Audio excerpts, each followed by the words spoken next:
breaking news. Breaking news. He put that in the show description. Breaking news. Oh, we're going to get into that. Paying too much for trucking insurance? What if you could save more by making one simple phone call and keep more profit?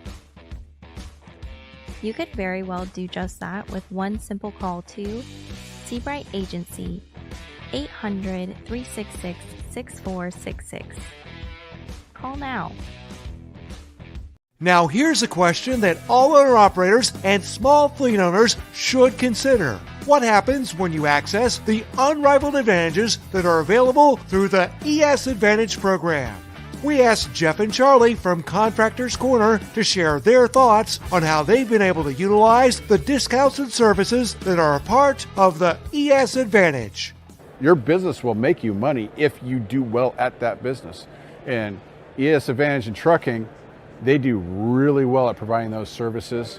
So the effect that ES has had on our personal trucking operations, not even talking about what we do on the consulting arena, I've been able to save thousands of dollars a year in fuel because of the relationship with them. I have a new accountant that I work with, trucker CFO, that I learned about from ES Advantage. They're giving you that 10,000 yard kind of support from behind that creates a way for you to succeed, which is one of the things that we love, because anything you can do to help someone succeed is going to help them succeed. They make money by making sure you make money. Now, if you're an owner-operator or small fleet owner and you would like to learn more about how you can drive savings to the bottom line of your business, the ES Advantage program has the discounts and services that deliver the kind of unrivaled advantages that are designed to help you improve your overall operation. Get connected with the ES Advantage today.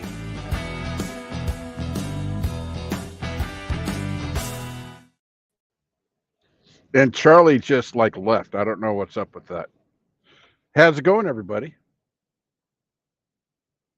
Who was first? I think Craig was first. Oh, Craig, that was so much fun to do. I'm sorry. I think Craig was first, wasn't he? He I'm was. not seeing it, but At 140. I think Craig was just waiting. He had his phone out going, come on, come on, come on. Right there. 1:40 p.m. Eastern time.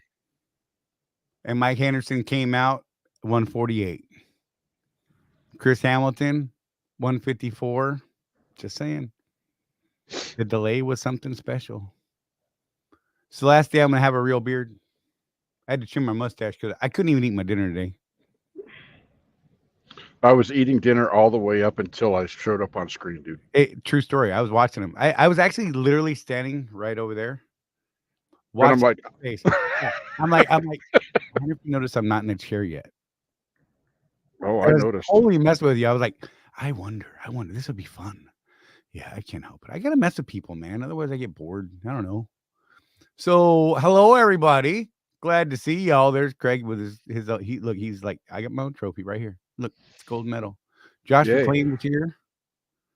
There have been people in and out throughout the day. Donna was here. Yeah. Hi, Donna. Hi, kids. Jim Wall said he dug the podcast. Hey, me. Just saying. Trucker Tim, good to see you. Life on 18 Wheels. James Vaughn. Brian Jess. You're an accounted for, sir. Wimpy's there doing things. Sean, Full Send Trucking, good to see you. There's F-bombs in that comment. Not going to put those up.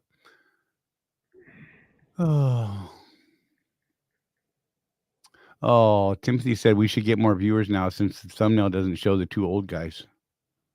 Yeah, whatever. You're such a ray of sunshine, Tim. Oh, my God. You're lucky I had my dinner before we came live. That's why I told Charley I would not be a nice person if I didn't eat before we went live. So it was great. Alan Becker, what's going on? Trucker Tim's birthday was yesterday. He turned 45. No fooling. Happy birthday. Everybody now to you. Never mind. You get it. Jamal said he could pass for someone in his 20s in the dark. Just saying. I like it. I was listening to Thunderstruck right before we started this. It was awesome. It was very loud. You know who else? What else is loud is when it transitions from Seabright to ES commercial. Yeah. Is that why you pulled your headset off? It was fun to watch. So like your daughter, a lot of people don't know this, but it's Charlie's daughter that does the voiceover on that one. She's got this nice, calming voice, and then Greg gets on. Right. I love it. Hey, we got a new podcast episode out today. Travis Jones, what's going on? Oh, waiting for the math results of the load board, good and bad, before I jump in. We've got some things to say about it. Yep. There's going to be lots of things said about it, I'm sure. Nick Earl, good to see you, buddy.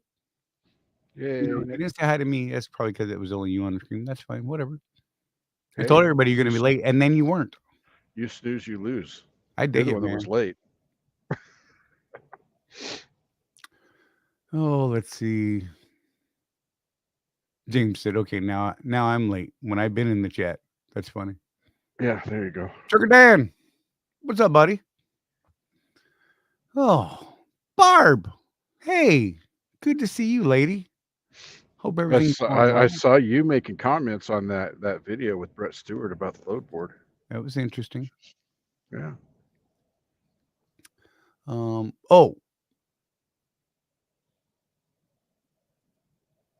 no need for forgiveness. There's Donna. Hey, y'all. Hey, so new podcast episode. I got a thing for it. Where is it? Right there. Click right there. Go to podwheels.com and podwheels.com. Owners ops contractors how good is your insurance coverage / or just go to podwheels.com and you'll see that episode in the featured list on the right side. Just saying. That's a long website address. Almost as long as ours. You're right. Right. Oh my gosh. Hey, go check it out though. So there's not going to be an episode released next week. We've all got things going on this week and next week. Jeff and I are headed over to Mississippi for the 11th and 12th. Our producer is actually going to be there as well. So he's got stuff that he's got to do over there. So we're not going to put an episode out next week, but I think the next episode is going to post on the 16th for the podcast. Just so everybody's aware. Just thought I'd throw it out there. But hey, definitely check out the one we did with Tony Dennis. I think it's a pretty good. It's a little long. It's about 75 minutes. But I think it's a pretty good conversation we had with him and actually talking about kind of the actual different types of coverages that we need, whether you're at a major carrier or out there doing your own thing. So check it out. And let's see what's going on.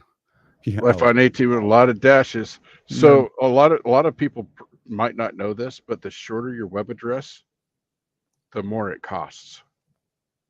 Right. When I was securing Road Warrior Entrepreneurs for our new project, I was like, I wonder if I could just get, RWA, right? I could for like 5 times more than what we got. Right. Hey, Matt. Good to see you, buddy. TK. Matt Nissen. Hi. What are you bah humbugging about? He comes in every show he comes in. That's how he enters the show. I just don't pay attention, I guess. What? You know me, the negative comments just go. I don't pay any attention to negative comments, do I, Charlie? Right. Ever. Barb said she had a lot of personal and family stuff going on. Things are finally settling down on that end. Awesome. Glad to hear that, Barb. I'm glad. It's tough when all that goes crazy and sideways on you. Hope everybody's doing well. Tomorrow's supposed to be the big day for the load board. I am not on the load board. That's because you're special. Right. As of right this now.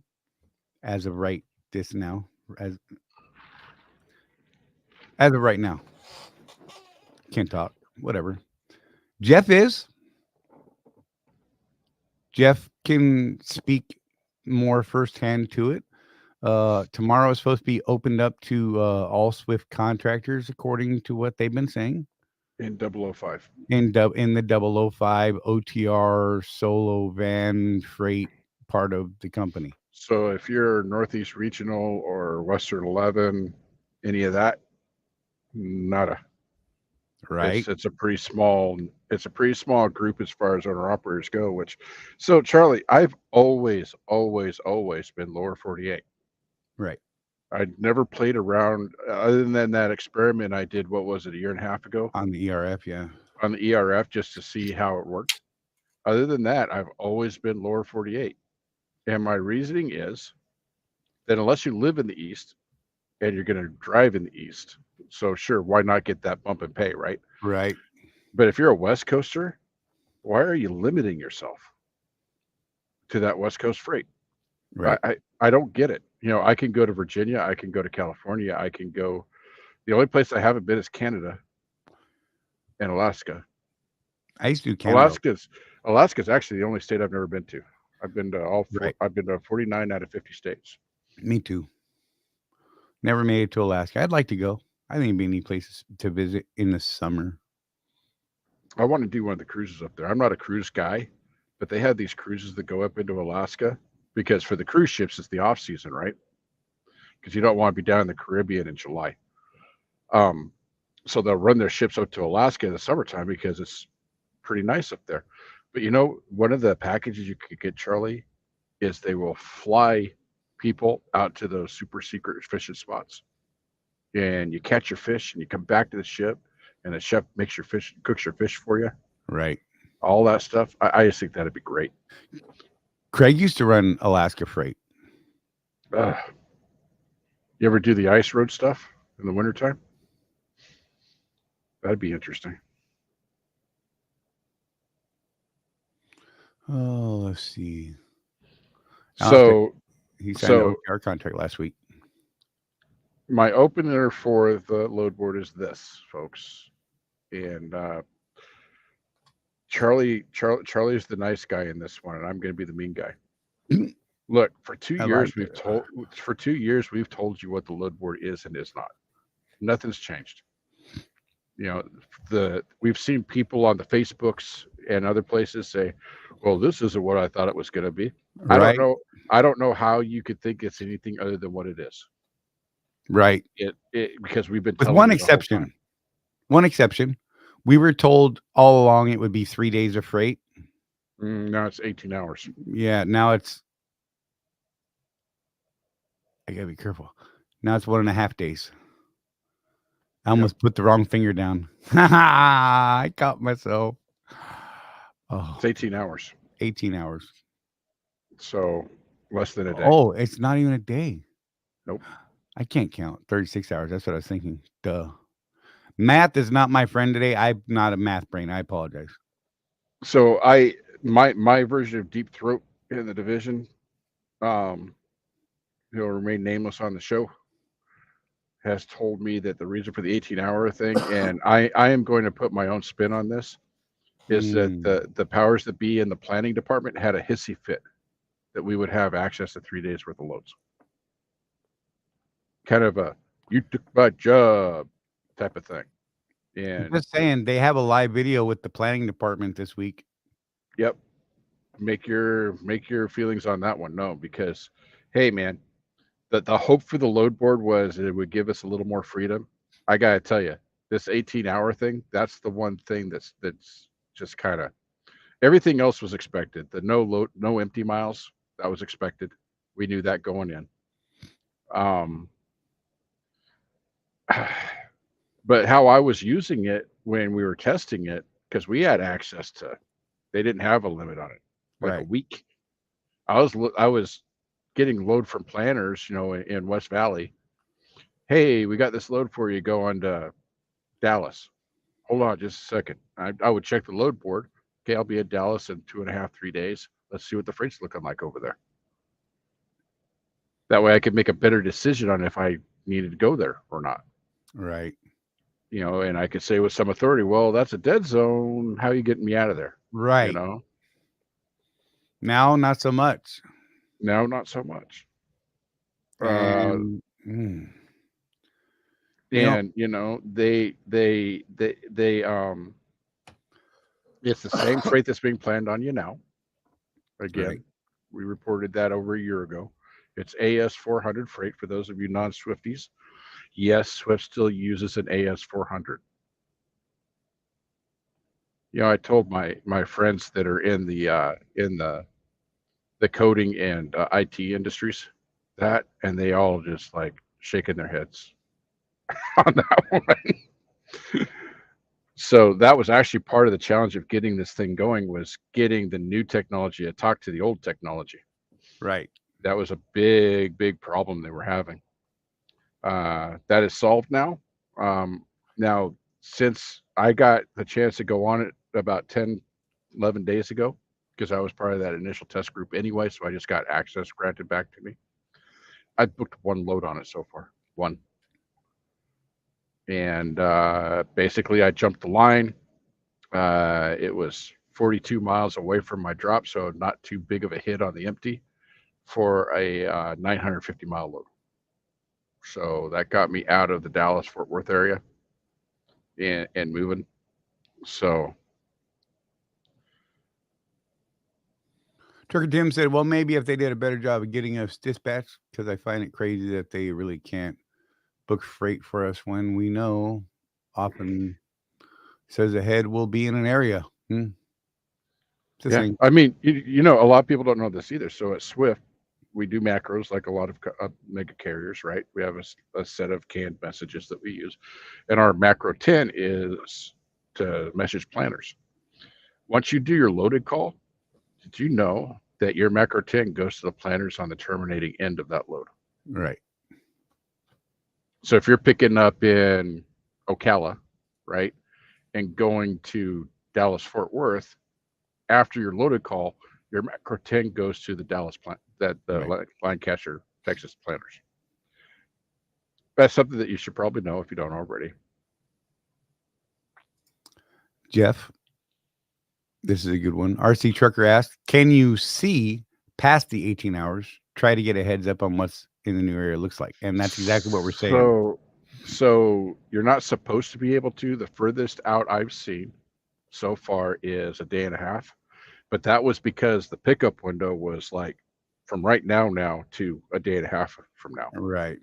So it's got a really wide pickup window. Yeah, you're going to see that as long as that pickup window is within that 18 hours. Yeah, it's crazy. It's So, not what people thought it was going to be, even though we said it was not going to be what they wanted. well, you know, at the risk of making the powers that be mad at me, it's not even what Brett wanted. Well, yeah. I mean, the man, he had this grand vision 3 years ago that we were going to get with the times and we were going to have a load board like JB Hunt 360 and we were going to do percentage. And hey, we're also going to add truckstop.com to it. So if you guys go out and you get business that Swift doesn't already have, you get compensated for that, you know, and you could do that. None of that happened. Right. So Craig said AS400 is 1988 technology, almost as old as me. Barb W said she's booked 2 loads on it so far. Alan Becker said my load is going to Winchester, Virginia, and the PA planner told me over 100 loads short going into tomorrow. He will be dead hitting out ASAP. And Jonah Green asked the question. Nope. Look, let me ask the question. Is the pay going up, Jeff? No. There you go.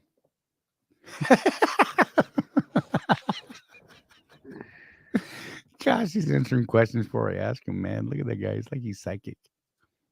Oh, wait. I could just read the chat. Whatever, man. Don't be fancy. So that's what it is. Okay. And what it is not.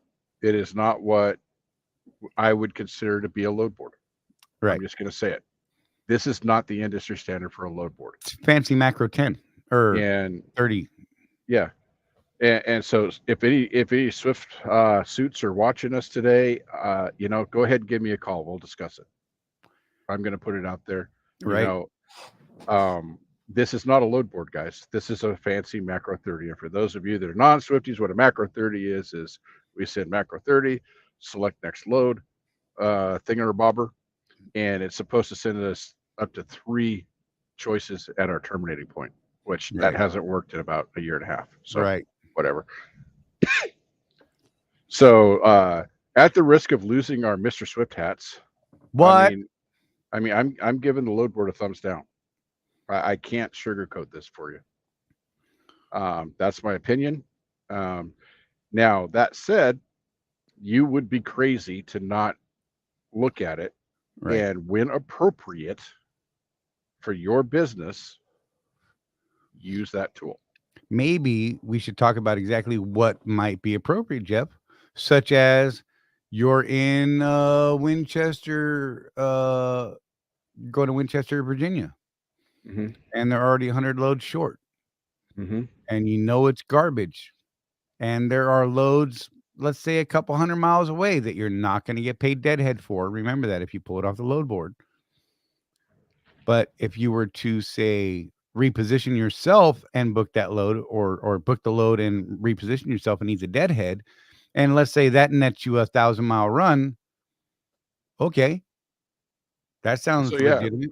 So in Alan's case, I would be looking at, okay, where can I go within a couple 100 miles that's got freight? Start looking. You've been in the game long enough, Alan, to where you know what the markets are, you know what the lanes are. Start looking ahead of time and see what you might be able to get that's a couple 100 miles away. I mean, heck, I got planned on a load today from a planner, which, by the way, I'm still in a dock, just so everybody knows. Yeah. I told him what happened to you. Yeah, don't tell them everything. I want my attention. So I get here, and it's supposed to be a drop and hook. They tell me to put it in a door, wait for the red light, wait for the green light, and when they're done, my bills and my seal will be in the back. Okay. Couple hours go by. I'm just like reading a book, talking to Tony Dennis about some things, telling Charley what Tony said because Charley doesn't answer his phone. I was taking pictures, bro. The pictures you've been telling me to take for the last 3 weeks, I took today. Okay, we'll get them up. God, I look like this too. I'm like, I got no product in my face hair today. Oh, sorry. You just used the word product. I did.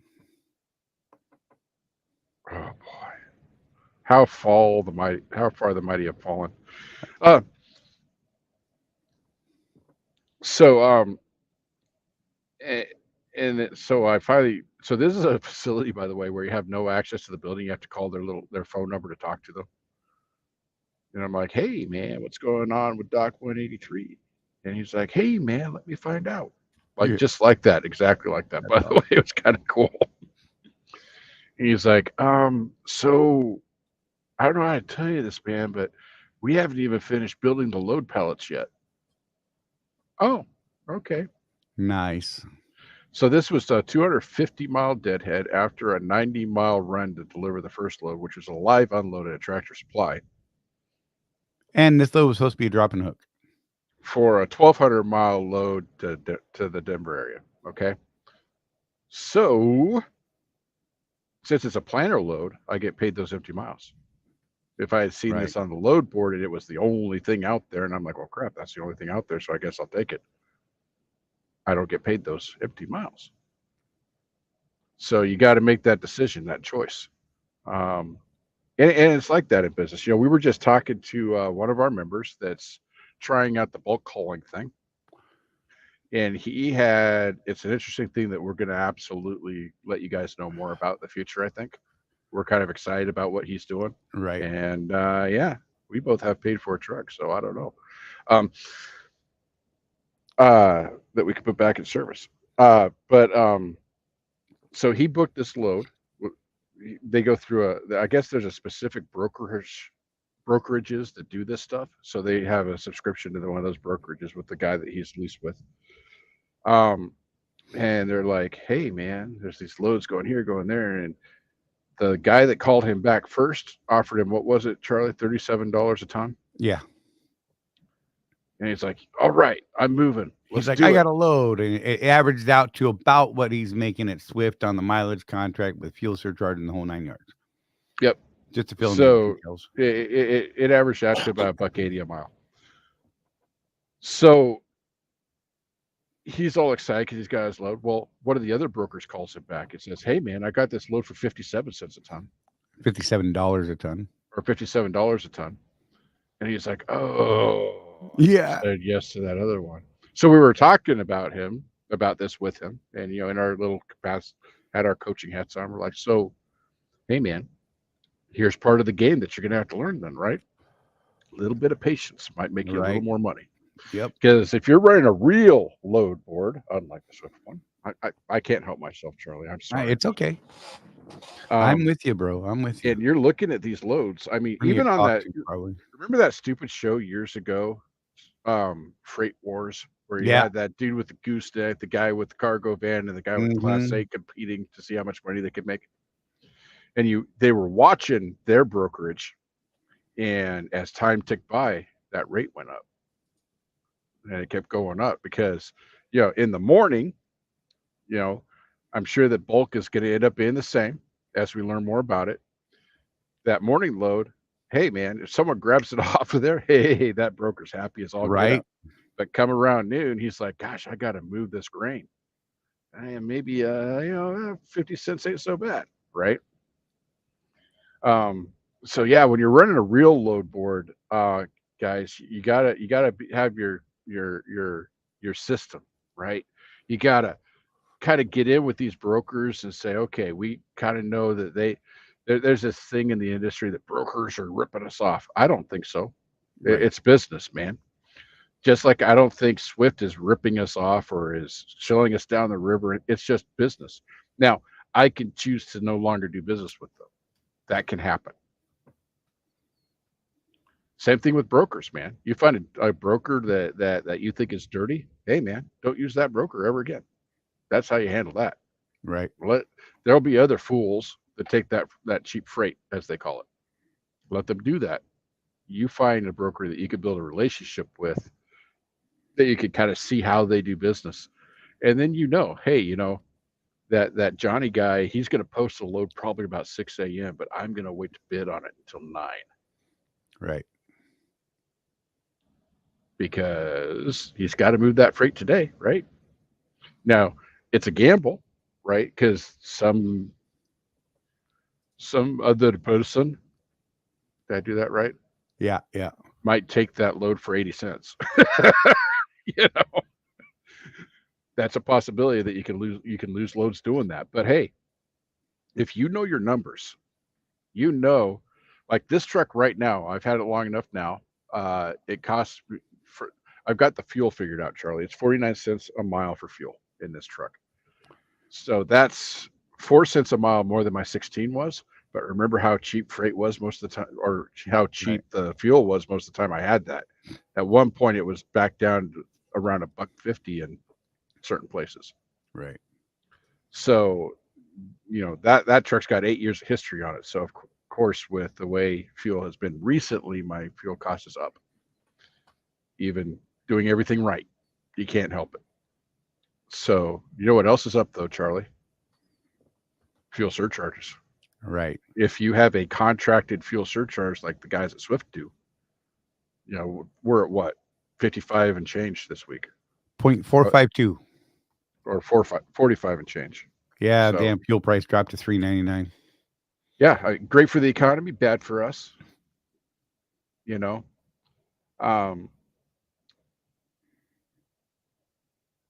There's a lot of good discussion going on in the chat. Keep going where you're going. I'm starting. So yeah, I'm looking at Craig's because this is some good stuff right here. Here's something you need to realize before you go there.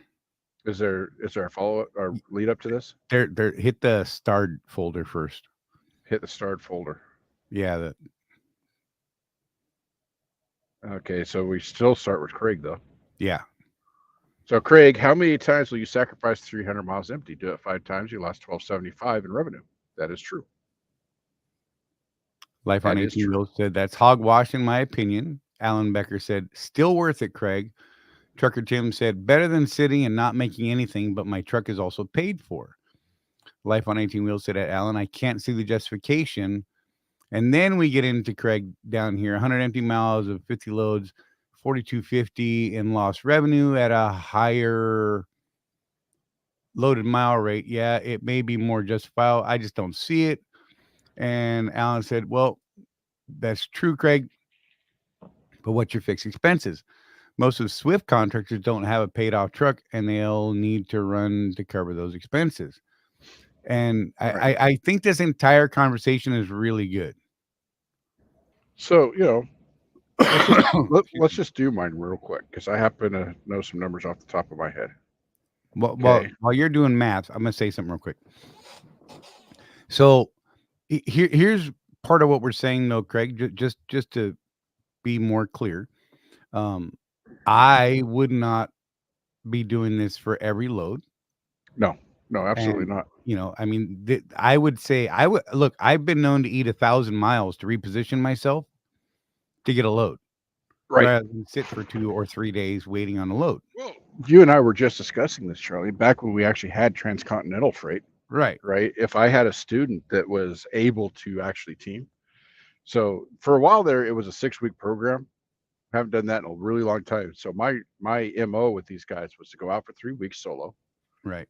Come back to the house, let them pet the wife, kiss the dog.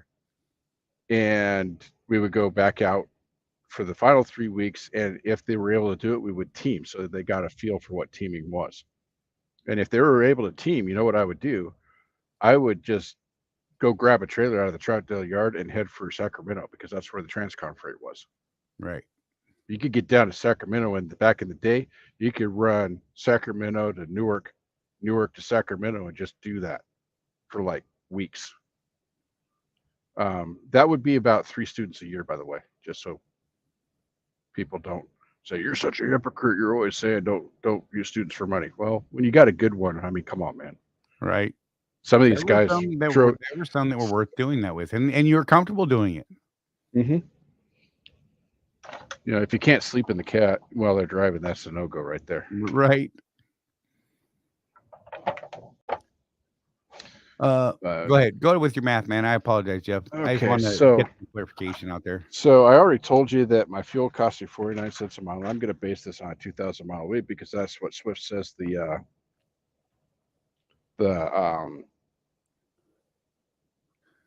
average is.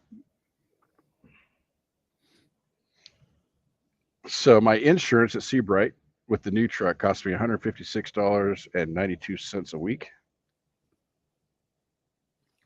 My other fixed cost, because I owe Swift some money because I'm an idiot, is $840 a week. CFO costs me $32 a week. See how I'm doing this, guys. It's important that you know exactly what each expense is. Okay. I don't scale my loads unless they're over 34,000 pounds. And here recently, Charlie, I haven't needed to maybe once a month. Right. So that's not an issue. So my business expenses, my payroll costs me $32 a month times 12 divided by 52 because we want it by the week, right? So that's $7.38 a week.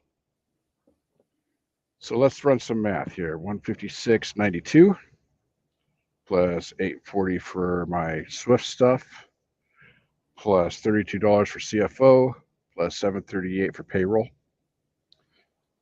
That is $1,036.30 a week. And then we divide that by 2,000. So that's 51.8 cents per mile on my fixed costs. Now we're going to add in my fuel to that. And the reason I know that, guys, is because I do use gauges, fuel gauges. So my cost per mile to run my truck is $1.08 a mile. $1.08 of a cent. 1.008 is my cost per mile to run this truck. So I just did that live for you. It took what, a minute to do that, Charlie? Yeah, maybe 2. Maybe 2. You need to know that number. Okay. If I was doing everything the way I tell you guys to do it and the way I should be doing it, I should have that number stenciled on my windshield or something. Right. I mean, look, 8/10 of a penny. Yeah, I know Charlie cares, but I don't care. I'm just gonna say it costs $1 a mile to run my truck. It's a good round number. It's a good way to average it, and it makes it easy in your brain. Just saying. So if I deadhead 200 miles, that's gonna cost me $200, right? No. Yeah. In lost revenue. Right. If you're It gets eating it gets a little bit fuzzy at this point because you're talking about lost revenue versus what it actually costs you. Right. Money in the bank versus money in a pending settlement. Okay, if you want to look at it that way. So it's going to cost you $1 a mile to run those empty miles. If you have similar expenses to mine, some of you have worse fuel mileage than I do. Some of you are really killing the fuel mileage. I mean, Charlie's kicking my butt right now on fuel mileage, but he runs, what would you say, at least a third empty? Yeah, probably because you do have backhauls. So right, yeah, and it's weird because some weeks I'll have a backhaul every day, right? And other weeks I won't have any. So I'm really having a trouble finding an average right now. I mean, I could probably figure it out if I really worked at it. I'm not going to do that right now because, like I said, math is not working today. Bad week of migraines. Anyhow, but a third is probably a safe bet. It's somewhere between a third and a half, honestly. Yeah. Depending on the week. So Wimpy, you're gonna have to explain this math to me. Why do I care what the company's paying drivers? I just don't care. I'm a businessman. I'm an entrepreneur. Don't care. But let's just prove you wrong or right real quick. So right now, let's just say that all of my loads are under or over 800 miles this week. So that's $1.15 a mile base pay plus 0.452 surcharge. Okay. So that's $1.60.2 a mile. So I'm still making 60 cents a mile. That's my profit on a 2,000 mile week. Now, the interesting thing, Wimpy, is once you have a paid for truck, and you don't have that expense, it changes. Okay. Charlie and I used to compete on who was making more per mile profit when we both had paid for trucks. And I would beat you. Yeah. By a couple pennies. I was driving. Not by much. Bastard. Well, I was always driving 60 unless I was working Opelika. So, but yeah, I was up there around $1.02 profit a mile on that 16. So that's where we absolutely beat company drivers right there. Yep. I'm not losing money, man. I don't know where you even come up with that. You are obviously not a businessman. I'll say it. You maybe I'm just too tired for the show today, Charlie, but I'm just going to say what I think. You come on a show full of entrepreneurs, people that want to learn how to do business, and say we're losing money. I guarantee you we're not losing money. We are making money. Over time, we make more money than you. You take a guy that owns a small fleet and he's banking 20 cents a mile on each truck to his house. He's got 10 trucks. That's a pretty good living right there. Or you take some of these guys like, let's just call out Bitcoin John there, that invests that invests his money. That's part of being an entrepreneur. Trucker Tim, that's right. Once your truck is paid for, you make a whole lot more money than a company driver ever will. So I'll caution you though, Trucker Tim, because this happened to both Charlie and I. And again, I stand by my decisions over the years. I spent that money. I would spend that money again because of the benefits that we've seen from what we spent that money on. So yeah, My gross short revenue term. this week is $1.72 a mile. Huh? My gross revenue this week is $1.72 a mile. Oh, you've got that accessorial pay Yep. for the stops. Yep. Just wanted to throw it out there. There are variances. Yep. So I don't know. That's part of what Wimpy was talking about. He's throwing numbers around. I don't know. That's cool. That's cool. I mean, look, look, man, you can have your opinions, but don't think that we're not going to push back. Yeah. If we do something different. Until you show and prove numbers. I mean, I don't know what you expect from us. Everybody knows us for that. We will absolutely die on a hill until we are proven wrong. And then we'll go, damn it, you were right. And then we will start talking about what you were talking about the way you were talking about it. So Alan just outed himself. What? Which I'm glad, because we need to get him on the podcast to talk about this. Right. Alan says, I've turned in all leases, redoing my business approach, and I'm running a paid off 2012 Volvo. We don't need the newest and shiniest. Exactly. That is true. That is true. And, Alan, though, you have to understand what Alan does. We'll get into this. He's actually one of those weird guys that knows how to work on these things. So I had dinner with Alan here a couple months ago. We were at the same place. We had dinner together, and we were talking about my 2016, right? And, should I just sell it because, pay off some bills or whatever? And he said, well, in the condition it's in right now, just as it sits, what would you ask for it? I said, about 10 grand, because, it needs some transmission work. It needs this, it needs that. And he's like, okay, so what I'm going to do is I'm going to come in and offer you 7 grand, and you're probably going to take it. And then I'm going to fix the stuff that needs to be fixed so I can drive it away right in front of you. And you're going to go, oh man, it was that easy. That's how he buys his trucks. So yeah. But I think that some people are looking at this whole thing as they're going to eat the deadhead on every load. Well, if you're using the load board that way, it's exactly what we said before. As far back as, I don't know, 2 years now, that we told everybody, we were like, look, they don't want you using the load board for every load. They want you to use it as a backup safety net, get yourself out of a spot, or get yourself to a spot that you specifically need. Yep. And we've been saying that all along. And all these people are coming out of the woodwork like, oh my God, I can't believe it's this. I can't believe it's that. It's not this. It's not that. And it's exactly what we've been saying. Yeah. It's unfortunate. And we were trying to, we started off very softly with the wording. Well, it might not be what you think it wants to be, right?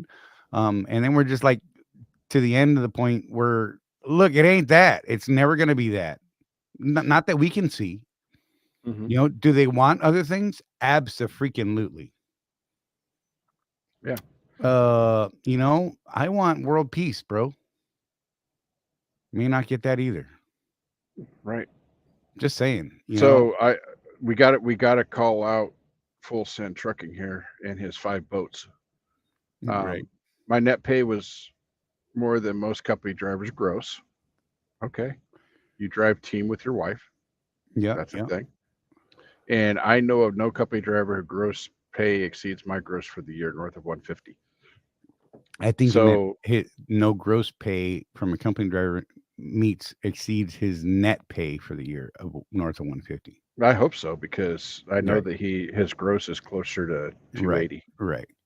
But I want to bring that up with the mistake, because we don't like the only thing that your gross pay does for you is allow you to do the calculations that I just did.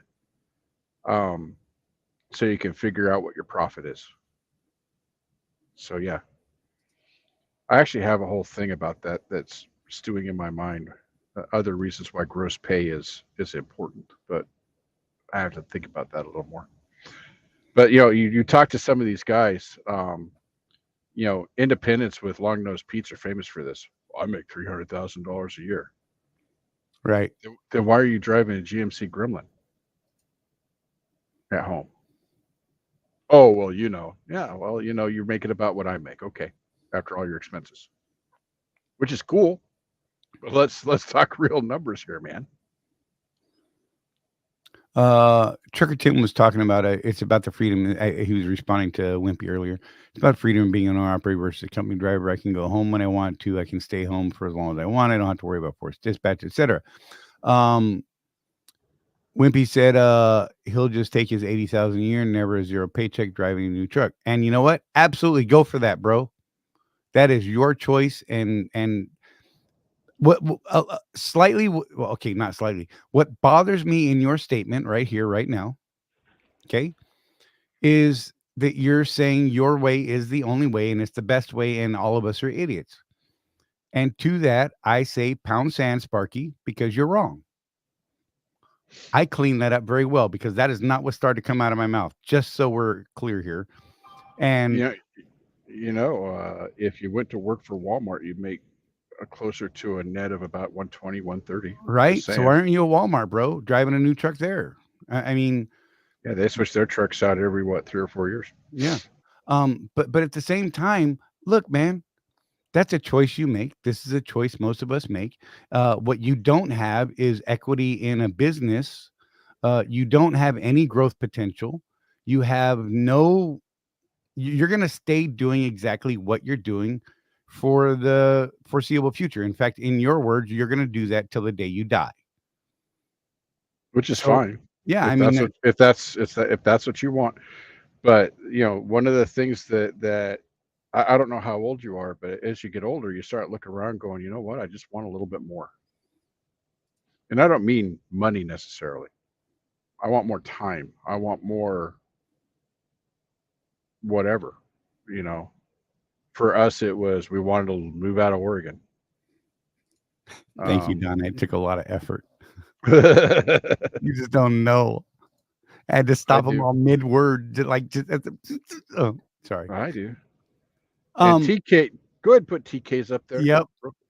TK, where have you been? He don't pay attention to us, man. He says he's our brother, but he don't pay attention. He don't care. So I want to go back to Wimpy stuff again. And he goes further. Who wants to drive an old clapped out truck? You know what? When it's paid for and it's all profit, Chewy's got 1.8 million miles on it. She's still running. I have some things that I wanted to do to her, including a huge upgrade or update for suspension, because quite honestly, a 07 Century is not conducive to my spinal injuries and history. And it was worsening my situation, which is why I went to a brand new Cascadia, because the ride is that much better. Would not go to a KW because it's a KW. I don't like all the body parts falling off and the other problems that are associated with KWs. I went with the reliability of a Cascadia, so I went with the best ride I could get and reliability issues. You're on fire today, Wimpy, and you've got a fire under my butt, and if that's what you're after, good job to you, brother. Bring it. Let's go. I don't even care. We can talk all day. I got nothing but time. Jeff's gonna bounce out of here. Right at the 2-hour mark. Yeah, I will go. We can go all night, bro. I've got nothing to do tonight. So the difference, Wimpy, really is our mindset is just different than yours. We've really embraced this concept of having an entrepreneurial mindset, and it goes way beyond just trucking, dude. The things that we've brought to people, the insurance, the fuel card, alternatives, has all come about because of our decision to embrace this entrepreneurial mindset. That's why we rebranded some of our stuff to the Road Warrior Entrepreneurs, because we believe in entrepreneurship. We believe in business ownership. And if you don't, that's fine. Be an employee. There's nothing wrong with that inherently. I mean, we got guys that lease trucks and they go 4 years or 3 years and they turn them in and they just keep doing that. And that's fine. That's a business decision. We have other people who are, in a single lease, pay it off at the end, and run that thing till the damn wheels fall off. And in those years that they're running on the paid off end, I can assure you, they are netting far more than they put into that truck. I can tell you that Chewy, the 07 clapped out Freightliner that is ugly as sin, that people used to laugh at looking at, made millions of dollars and cost me tens of thousands of dollars to maintain. Yep. Literally, like that's not even exaggeration. I think I figured it out somewhere. It was $2+ million in revenue, gross revenue I made on that on Chewy. It cost me $42,000. It cost me $17,000 to do an engine rebuild. It cost me $10,000 to do a replace the transmission, and then basic maintenance. Other than that, a couple of issues. Had that stupid 25-cent fuse that cost me $1,400 once. That was fun. Things like that. But those are so minimal in versus what that truck made me. It's ridiculous. So Right. you look at that, and then he says, I'm not putting up with Wally World BS. My company leaves me alone, lets me run the truck the way I run, the way I want to run, where I want, zero headaches. Okay, but you can make $120,000 instead of $80,000 if you just went and did that thing and didn't touch your phone, and you allowed them to put that app that tracks everything you do on your phone so that they know you're not doing that. So over 18 years, dude. That was I bought that truck in 2010. It grossed $2+ million up until how long have I had this truck? 2 years. July will be 2 years. So whatever that math is, I don't know, 10 years, 12 years, something like that I had that truck. See, you're trying to pick things apart, Wimpy, and your argument here is built on a false premise, and you're trying to twist some things that you shouldn't try and twist, because that's not what we're about. We've never been about that. I don't know what your big deal is today. And I mean, you are normally pretty damn salty. And look, man, we deal with that. We're like, it's just Wimpy, whatever. Man with a million excuses. That's your thing. You like just trying to drag it down. And most days I don't let you drag it down. In fact, I find it funny and sad all at the same time on a lot of these things. Yeah, sorry, Jeff. But today I've got you sparked a fire under my tail. And I mean, look, I get it. You do your thing, we do ours. We're not slamming you for what you do. I don't know why you're trying to slam us for what we do when we're actually trying to build businesses and help people do better in a business versus just sitting back and crying about your crappy company job. So part of my it's not really a theory because it's a proven thing. It's macroeconomics. Okay. I'm trying to, one of my pursuits, guys, is to try and decode white collar gobbledygook into blue collar. Oh, that makes sense. As a business owner, this is one of the things, Wimpy, that I love about being a business owner. What I net in profit aside, I can claim actual responsibility for that lady inside the Loves over here that rang up my coffee this morning. She has a job because I have a business. When you're an employee, you have no claim on that. It's not your business. You're not the one that's paying all that. Okay? When you're a business owner, every time I fuel up, there's somebody that has a job because I chose that truck stop. There's some pride that goes with that, man. Our that's where our gross actually does mean something, Charley, is your gross numbers are your direct impact on the economy. Right. When you're an employee, what impact do you have? Okay, so you bought a Prius. Okay. That supplied about 200 jobs, all told. Once. Continuing in business, I'm helping provide jobs in the economy every single day as I spend money on my business. Now, as a truck driver, there's some pride that should be taken in the fact that we are, in fact, the lifeblood of the economy, period. Things don't go to market without us. So every truck driver out there, company or not, company, owner, operator, and everybody in between, you should be taking pride in the fact that your job literally feeds people just as much as the farmer growing the grain. And man, that when you really start looking at the philosophy of what we do, Charlie, because you know me, I get these weird things in my gray cells sometimes. It's really freaking amazing when you start tracking the money. And again, and Donna has heard me pontificate on this much more than anybody else. When I put that nozzle for the pump in my truck, somebody has a job because I did that. Right. That's what's great about business, man. You get to actually be a participant in the economy at large. You stop being a passenger. And that's what I love about business. You stop being a victim. I wasn't going to use those words. I am, because of this statement right here. Trucking is on its way out. It's all immigrants running cheap freight. Face it. Why? So bull poop. So why are you still a truck driver? Why don't you go do something else? To blame it all on immigrants running cheap freight. Look, if these folks, you want to say that immigrants are running cheap freight, how are they able to run cheap freight and you're not? What is your definition of cheap freight versus what their definition of cheap freight is? I used to catch static all the time with Chewy because my operating expenses on Chewy were next to nothing, right? I literally could make a profit running freight off a load board $1 a mile. And I would tell people that. I'm like, I can turn a profit, make money, take care of my truck, I pay all my bills, take care of my family, look after everything I need to look after, and still have a little bit left over at the end of that $1 a mile super cheap freight that all these guys are going to be like, you're an idiot, whatever, you're the problem with the industry, whatever.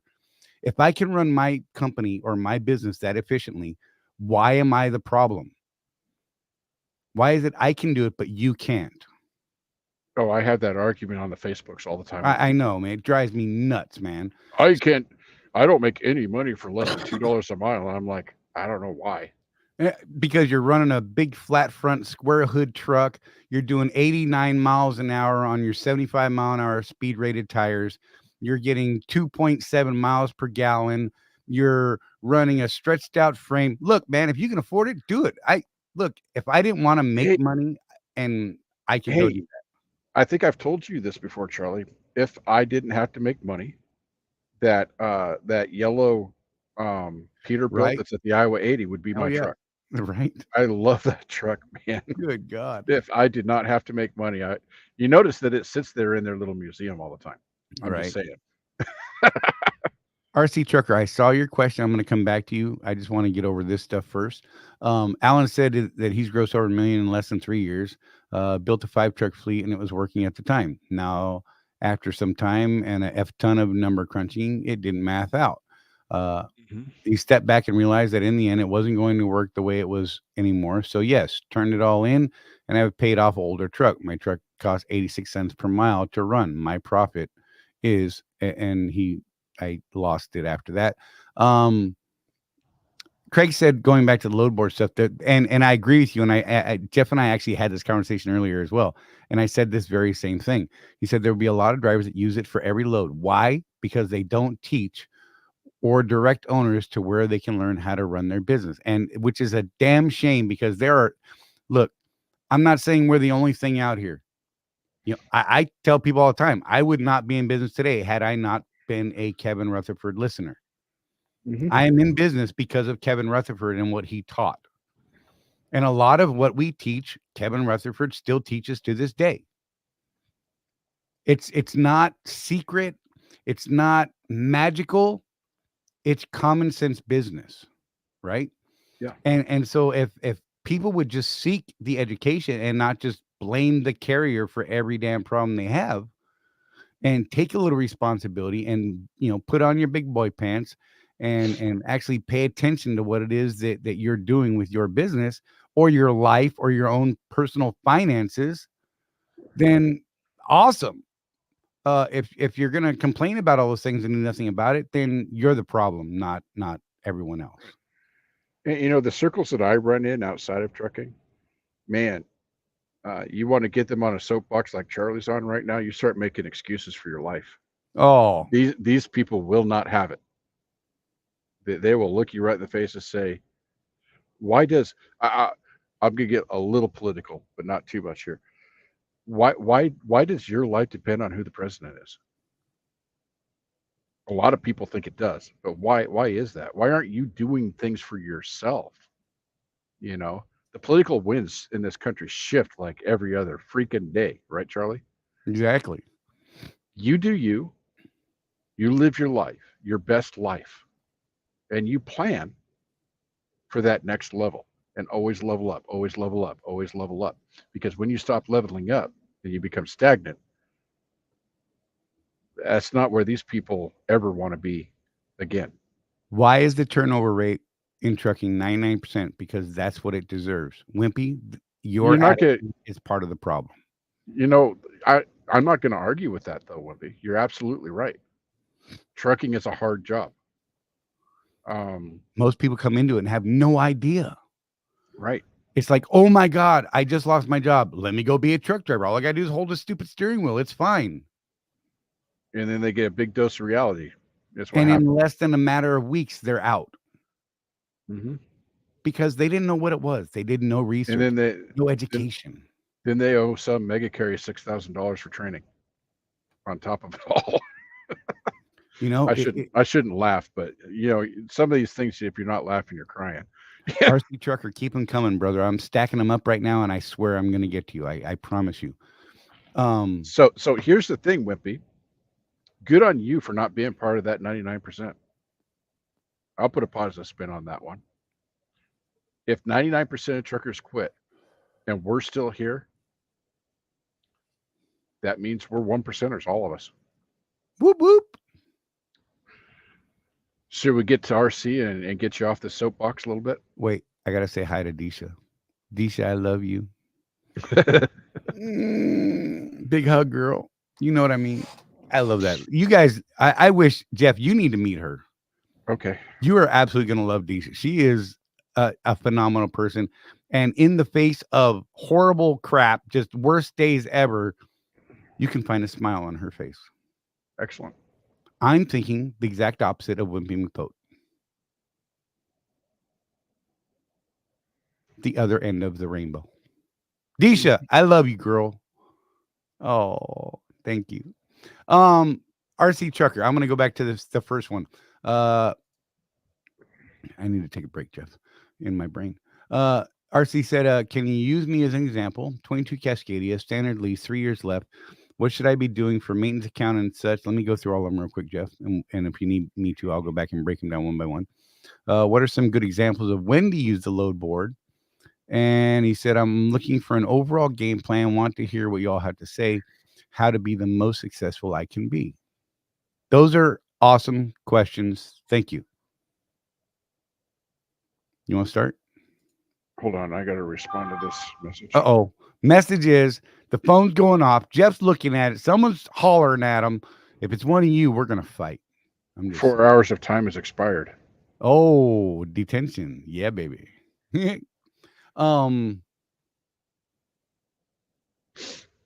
So it sounds like you need a hug too, by the way. We like hugs. Yeah. Yeah. You know what's really great is when you have a teenager that's kind of like a porcupine. Right. And you wrap your arms around her and she's all like, eh.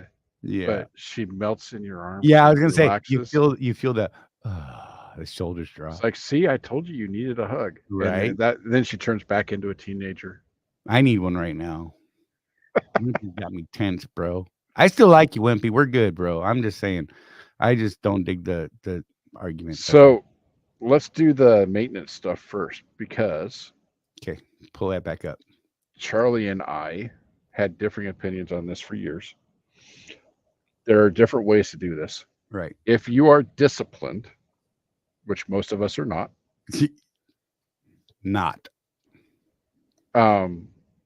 Here's what I would recommend. But you have to be disciplined because if you're not, you're going to spend the money on a house that costs 3 times more than your old house instead. You want to put 10 cents a mile into your Swift maintenance account and let it sit there. Only use it for maintenance or to make your fixed cost payments when you go home for home time. So your lease payment, whatever, what you're going to do is, if you do like I like to do and go home for full weeks, sometimes 2, you're going to take out of your maintenance account to make those payments so you never, ever fall behind. Because if you fall behind, as you probably already figured out, it takes a couple of weeks to get back, and that sucks. So just prepare for it. Right. What I like to do in a perfect world, and Donna is like, you never do this. I know, dear, we're working on it. Right. I am a work in progress. Absolutely. But ideally, you go home when you have, in my case, $840 in the maintenance account at least. I can take a week off at that point. Right. Okay. So the other half is that same amount. And I did do this, Charlie, before I moved. It's one of the ways I was able to afford some things. The same amount. So let's just take our 2,000 mile week, right? So that's $200 into your Swift account. And then you're going to take that same $200 and you're going to take that and put it into a business savings account that bears interest, which right now, that's not a bad deal. Interest has gone up. So you want to go into an interest bearing account. And that one, you don't touch, because that's going to do 2 things for you. If you do have a catastrophic failure on the truck, you're going to have to pay for it. That's what happened to me on my 16. And had I kept that other 10 cents in the savings account like I should have, I could have just stroked a check for all that. I didn't do that. And, you've heard me tell the story enough. I'm not going to rehash it. There were reasons. But so if you have a catastrophic failure on your truck, you're going to be able to pay for it. The other thing that this is going to do is you're starting to save for your balloon payment at the end. Now, whether you buy that truck out or not, we're going to have to wait and see what truck prices are doing. You want to be prepared to do one of 2 things, though. You either want to buy that truck out, or you want to stroke a check for a good used truck with a little less miles on it. We've been running math with some guys that the Brian Jess episode of the podcast, he had this epiphany that we know of some trucks that are about the same age as the truck he's got with less miles on them. They come from a fleet that is anal about maintenance for about what a balloon payment is. Okay. So maybe he looks at those trucks instead of buying out the Swift truck. If you're in Charlie's situation where your balloon payment is $20,000 more than Jeff's, good God, I think you look harder at that, depending on what the market does. You're always going to want to make this decision based on what's best for your business. It's very difficult to do, but you need to take emotion out of it as much as possible. Right. And just go by the math. So let's say you have a Charlie balloon payment at $85,000, but you know that you can get a 22 Cascadia with 400,000 miles on it for 65. Yep. It pencils out to get the one on the outside. Yep. If prices go crazy again, that might not be the case. So that's what I would say for your maintenance program. Make absolutely sure that when you're going in for services, that you have your equipment lease with you. Mine is actually somewhere. Mine is right over my driver's head when I'm in my truck. I've got cords all over the place right now, so I can't stand up. But because you need to do all the services that are on the maintenance schedule for that truck. And they won't do them all unless you tell them, I need this, this, and this done. Right. Even, we've experienced this with Swift shops that should know better. Yes. You have an IEL truck and this, and this needs to be done at 100,000 miles. This, and this needs to be done at 200,000 miles, plus the other 100,000 mile thing. Also, contractors aren't telling them they need this stuff done because I went to the same shop twice, 2 services apart. No, 3 services apart. There was one in the middle that they didn't do, and I went back. I did actually 100,000 and 200,000 at the Ocala shop. And when I went in for the 100,000, I brought in my contract. They're like, yeah, we've never done that, bro. And then when I went back, and they did it all. And when I went back for the 200,000, I did the 150 in Phoenix. I went back for the 200,000, and they're like, we've only had one other guy ever do this. Oh wait, it was you. Yeah. I'm like, yeah, that's a problem. So here's where it really is going to bite you in the butt if you're not doing this. And we don't know what Swift's going to do in the next couple of years. We don't know what they do tomorrow. They may do away with the MRP leases. I'm just going to put that out there, that it may be costing them more than they anticipated. Okay. But one of the things you could do if you don't have that 65 grand is you can MRP the truck.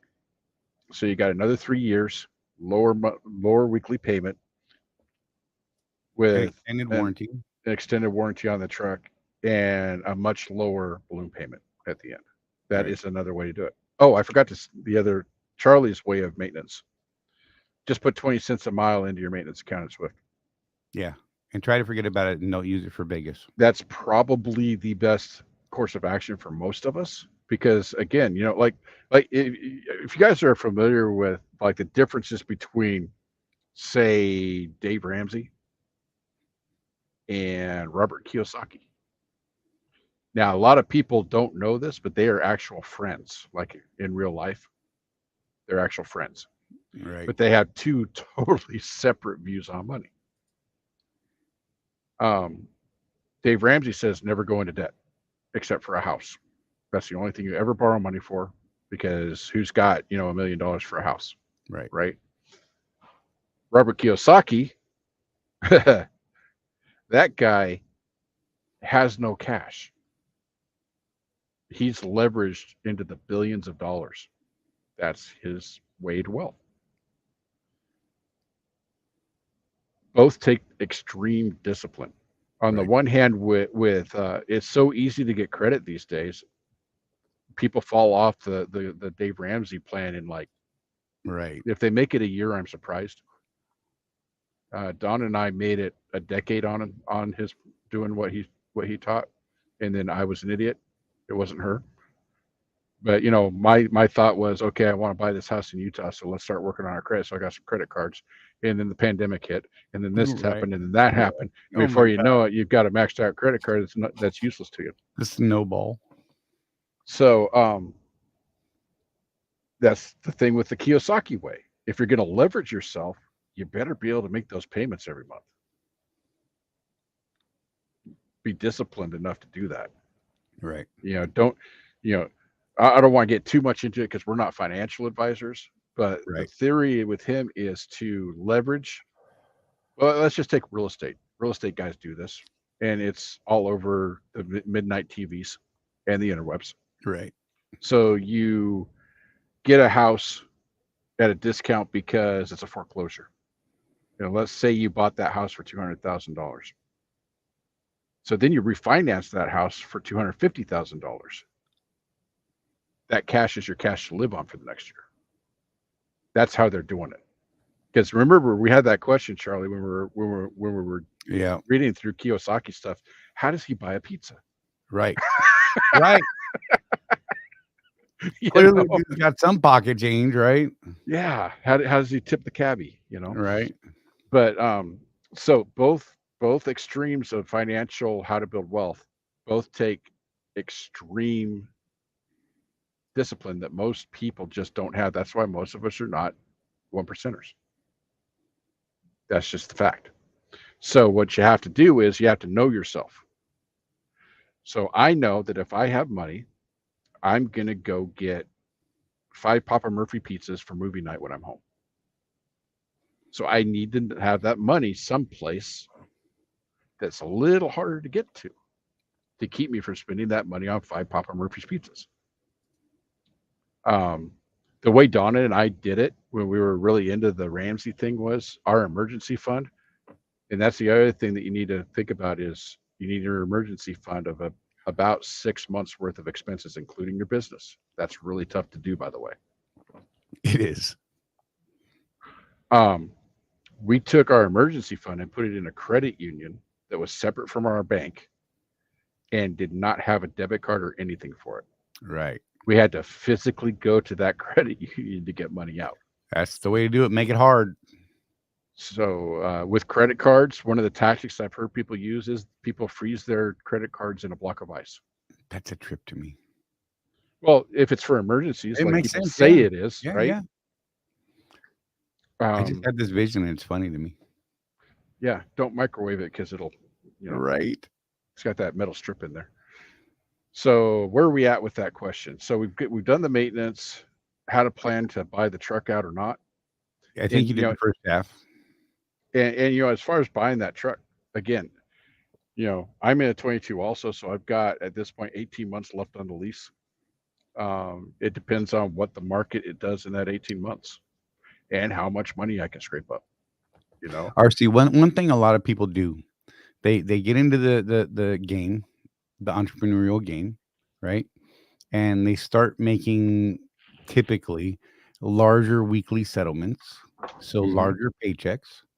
Yep. And they're like, oh man, this is great. I'm making more money. I'm gonna buy a bigger house. I'm gonna buy a newer car. I'm gonna buy another boat, Sean. My bad, brother. I love you. But you know what I mean? And you're like, well, I'm making all this money. And rather than living within the means you were living in beforehand, which would be the smarter thing to do, maybe upgrade just a little bit, right? But take some of that extra that you're doing and put it aside and forget about it until you reach a certain point. Set a goal. I want 100 grand in the bank, just sitting there ready to do anything that I ever want to do with it.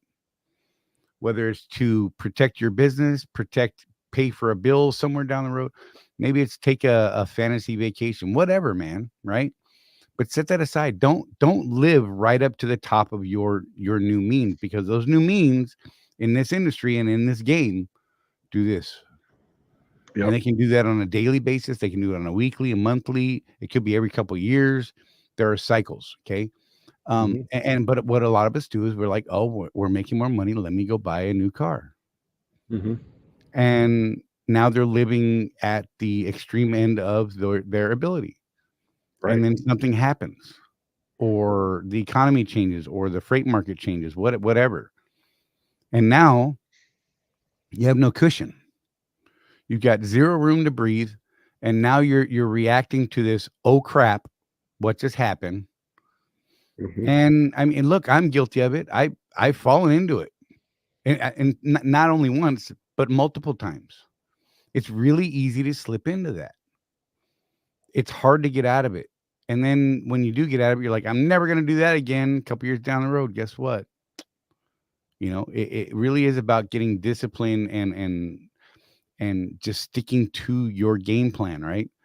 So I think your overall game plan, I think Jeff actually covered most of that as well. And I think what I added here at the end is going to help you with that. It's about keeping your mind in the right place, keeping that entrepreneurial mindset going, and understanding what your end goals are. If you don't know what those are, if you don't even have an idea of those right now, you really need to work on that. If you don't have any sort of plan set up already, as far as, what is your reason for doing this? What is your goal? What do you want to see this year, next year, 3 years, 5 years, 10 years, right? If you don't have that even started in your head or on paper or somewhere, you've talked to a friend that's going to, bust your balls about it, then you think about doing those things. I'll put this out there. We're going to relaunch the community, the Road Warrior Entrepreneurs community here in a few weeks. Sign up, man. It's going to cost you a little bit of money, but we're going to have people in there to help you every step of the way. We're going to be doing weekly training, live training in that. We'll talk about that a little bit too. Regular, irregular training, but let's finish up with RC first. He followed up with what are some good examples of when to use a load board. I think we touched on it a little bit, but let's use my last load that I booked with the load board as an example. So I knew going into Dallas Fort Worth that it was dead. My OOC told me it was dead. My planner contact there told me it was dead. It's dead. Yeah. So the day before I landed down there, I started checking the load board every time I stopped the truck. Right. So every couple hours, I like to stop and walk around every couple hours because I'm old and my joints hurt. Right. And this load popped up, 920 miles, but it was 42 miles away from my drop. Now, I already know the place is dead. People are sitting for days. I could either sit there for days, or I could take this load, eat the 42 miles, and make some money. So I did. So that load got me up to South Carolina. And that put me in the planning area of my favorite planner, and I will name her by name because she's that good. Crystal is awesome out of Greer. And I messaged her and said, hey, what's up as far as keeping me moving for the weekend? She's like, hey, let me check. And she got me a load right back to where was it? I can't remember, but she kept me moving all weekend.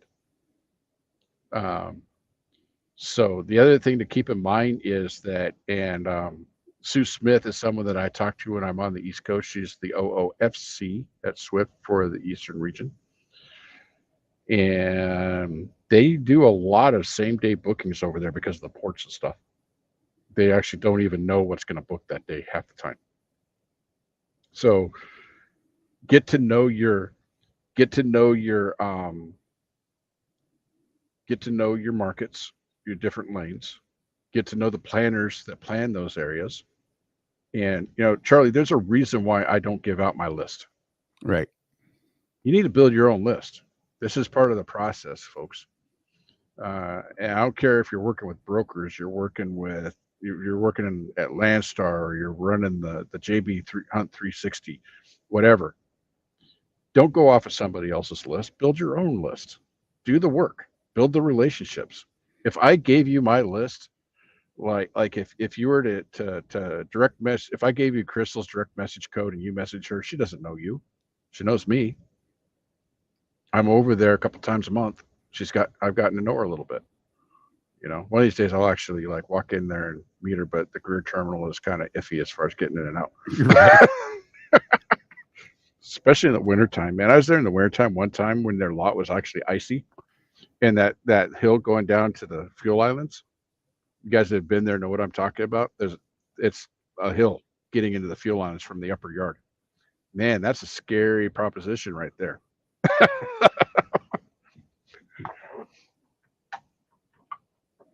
Hey, quick answer for Chris Hamilton. I was on vacation and don't have any revenue for the week, but I saved the money for my truck payment. Who do I talk to about making the payment? Just call Rapid. Call Rapid. They will transfer you to the cash payment person. There's a person that actually does that, and they will take your debit card, credit card, whatever it is you're using, and make that payment for you. They'll ask you how. They won't tell you how much your payment is, Chris. What they'll say is, how much would you like to pay? There's a weird thing with that, Charlie. They will not tell you what you owe them. Right. It's a trip. Okay, I'm gonna go back to Wimpy for a minute. No. I'm doing it. At least real estate is an appreciating asset. A truck is a depreciating asset. But it's a money-making depreciating asset. And real estate is not always an appreciating asset. Right. Mine's gone up and down since I bought this house. I mean, talk to the people, what was it, 08, the housing bubble? Mm-hmm. Talk to them about that. All those people that did what they called strategic foreclosures because they owed more on the house than they were worth by hundreds of thousands of dollars.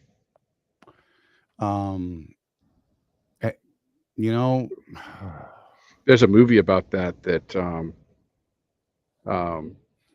is actually pretty good. It actually stars Steve Carell, which is interesting. It's one of the few serious roles he's taken, called The Big Short.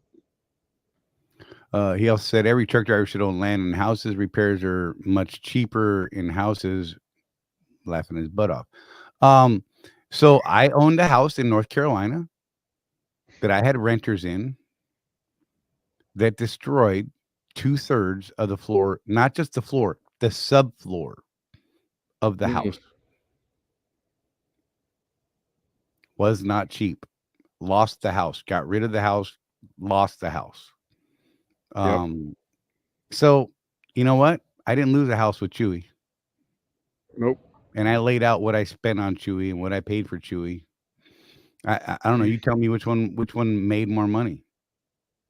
Right now, Chewy did. So there. Trucker Tim went off to dinner. He's at home with the family.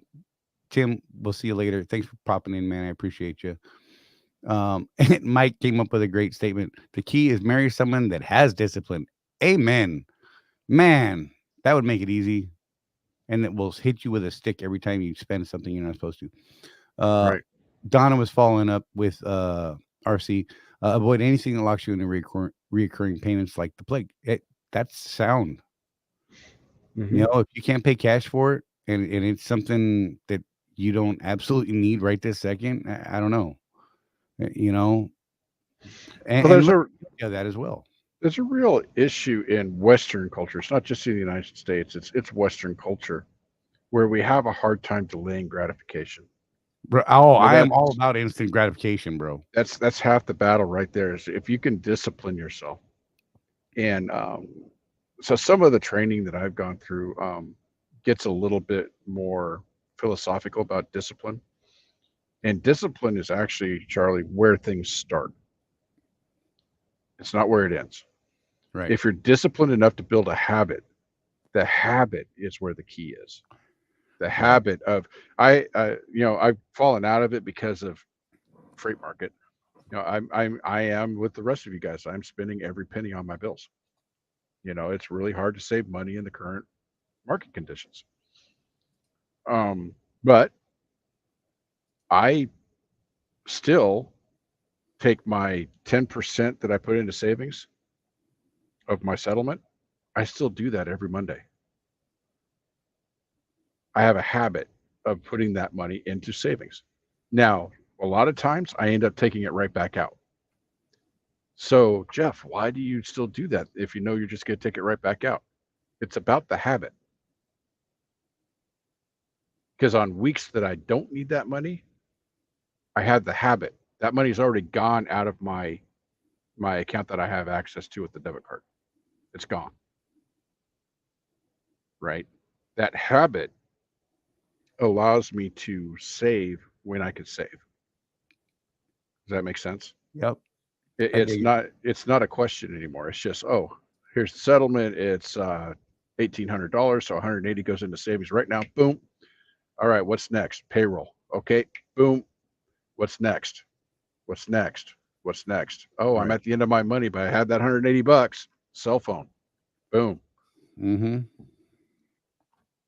You see how that works? Build the habit of savings. And once you have your emergency fund in place, your 6 months to a year of savings, that's when you can start actually investing. Right. And whether it's real estate, whether it's mutual funds, whether it's Bitcoin, like some of these guys are doing, invest in something that has a higher return than a savings account. That's when you, right, invest in your business. Maybe in 5 years, you find yourself with $80,000 and my gosh, I could either put that in the stock market or I could buy another truck and put a driver in it. Would that be worth something to you? Right. Full send. He's preaching. He refused to give me his list a long time ago. You remember that? God, I remember that. Hey, man. No. Build your own list. Here's a couple starting points. Go from there. Go. Mm-hmm. Well, as far as, I'll just tell you, RC, if you want to build your own list, here's how you do it. You use the macro 10. Yep. So I usually do a macro 10 the day before I land somewhere. And what I'm paying attention to is the kind of answer that I get. Right. If it's, oh man, there's no freight, that person's useless to me. Now, if it's, well, we're 50 loads under booked, but we're moving people out pretty quick. Your number such and such in line, this, that, and the other thing. Hey, do you need to go home or are you just right? If they ask me, hey, are you going home time? What's the deal? And I could tell them, no, man, I'm not due home for a while. I just need to work. And I'm like, cool. That's a person that makes my list. Right. Communication, communicators, people that are trying to fill you with knowledge, explain what's going on. And then the second step in that is I'll do them a favor, because planners will from time to time ask you to do some stupid load. And then I watch, okay, I'm going to do this favor for you. What's next? And if they take care of me after doing that favor, they get a star next to their name. Right. That's my people right there. People that understand the business. A lot of those people used to drive, by the way. Just saying. Yeah. You get those. We call it little army speak here. You get those ring knockers. You know, I got my degree. Oh God. Never set foot in a truck, but Right. I got my degree, so now they're a planner. They're on that ladder to VP someday. Right. You know, those people are useless to me. It's unfortunate. There are some. I've met several. Mm-hmm. But if we're talking generally, it's a thing. Hey, Chris Hamilton made his first tank full deposit of the ES. I was just going to put that up. Way to go, Chris. Just saying. Good job, buddy. And you know, again, it's a tool. Right. Do not back off on your trip planning and your fuel shopping. You know, you might find that QT that beats ES by 10 cents, especially in Texas. I'm just saying. And RC, so just to wrap that up, sorry, we kind of bounced all over the place there at the end. The way I would use it, the load board is I would use it as a tool. It's another tool in your box. Use it sparingly. Don't run it. Don't look, if you're gonna run 200 miles deadhead on every load off the load board, you're not going to make it. Right. It's just not going to pan out. But if you're using it because you went into an area like Jeff did and said, let me take a look. Yeah, there's nothing.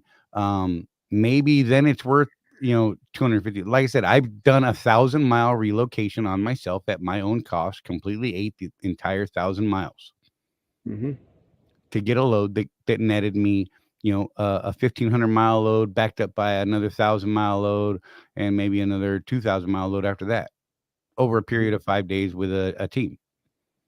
That absolutely would be worth it. Do the numbers, run the numbers, do the math, and see if it makes sense. Doing that every day, you're going to lose your butt. Yeah.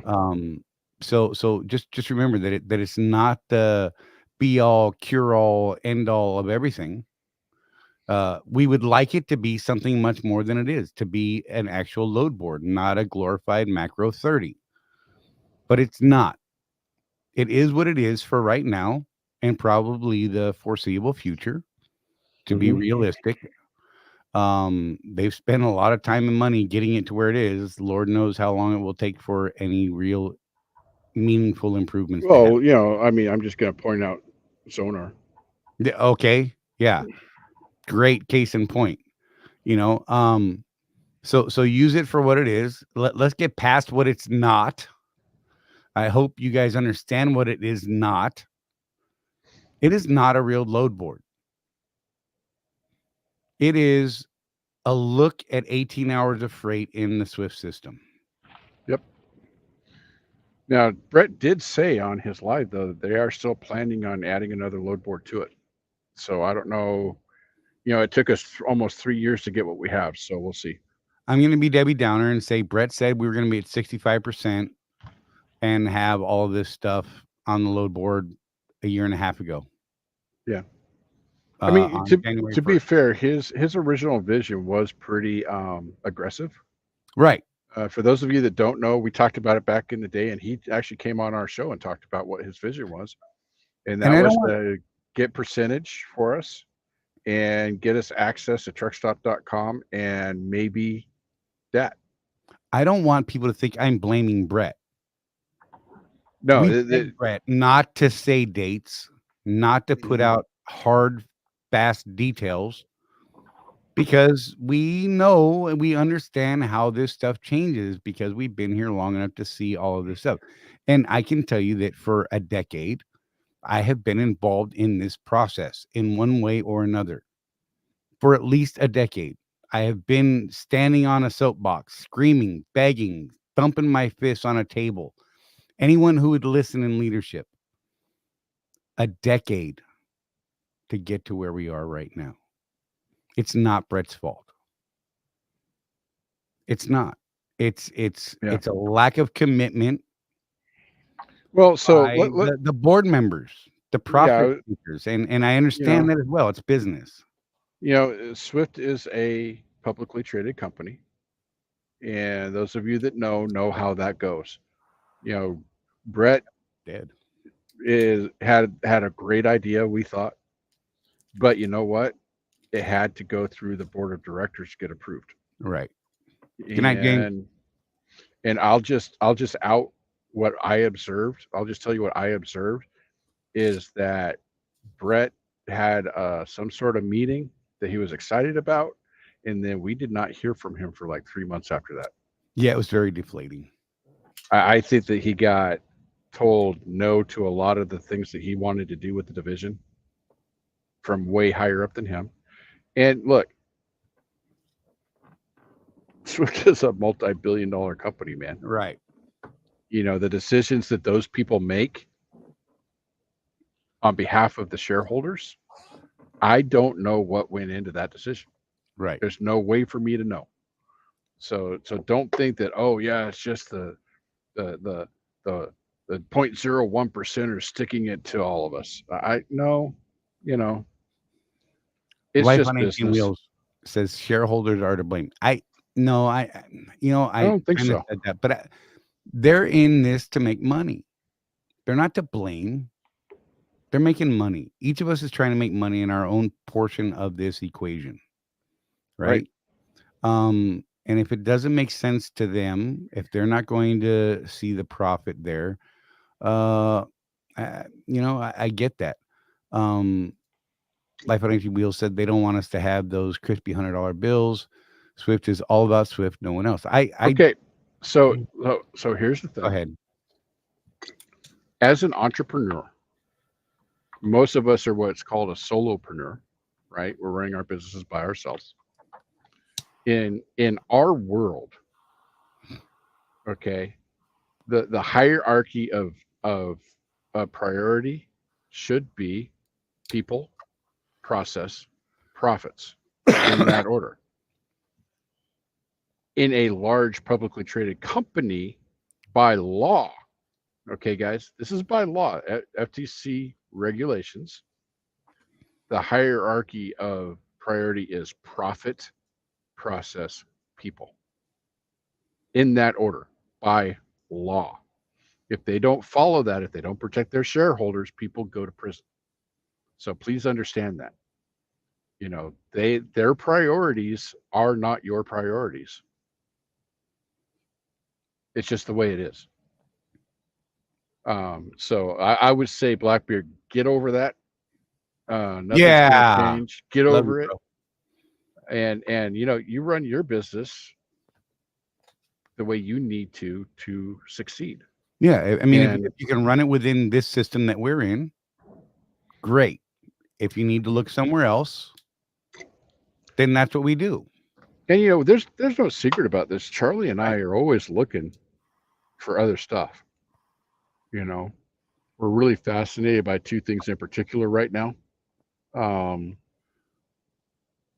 If you're not growing, you're going to be right growing grass if you're not growing personally. Charley and I have talked about this a lot. The people that we've known as we've gotten older, they retire, and 2 years later they're pushing up daisies. Right. It's weird. It's weird. They were like the hard charging gung ho. They retire. I'm going to go fishing every day for the rest of my life. Well, that life lasted 2 years. Dead. It takes someone like Warren Buffett that works an awful lot of hours and runs his little empire. That dude's, I don't even know how old that guy is. 2007 years old. Yeah.